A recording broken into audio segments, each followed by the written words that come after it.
সূর্যমুখী হাইসান ৩৬ এর ভূমিকা শীর্ষক মাঠ দিবস অনুষ্ঠিত হয়েছে।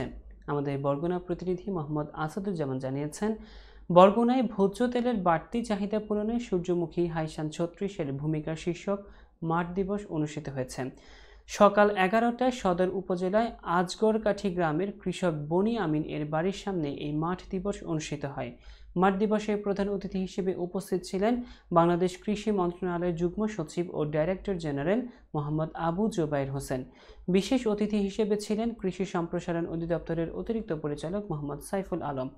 এতে সভাপতিত্ব করেন এসিআই সিডের বিজনেস ডিরেক্টর সুধীর চন্দ্রনাথ। মাঠ দিবসে অতিথিরা সূর্যমুখী হাইসান ৩৬ এর ভূমিকা নিয়ে আলোচনা করেন। এই জাতের সূর্যমুখী চাষে আরও অধিক পরিমাণ লাভবান হওয়া যায়, যা বাংলাদেশের অর্থনীতিতে ব্যাপক ভূমিকা রাখা যাবে বলেও জানিয়েছেন অতিথিরা। মাঠ দিবসে সূর্যমুখী হাইসান ৩৬ চাষ করায় কৃষক বনি আমিনকে এসিআই সিডের পক্ষ থেকে পুরস্কৃত করা হয়েছে।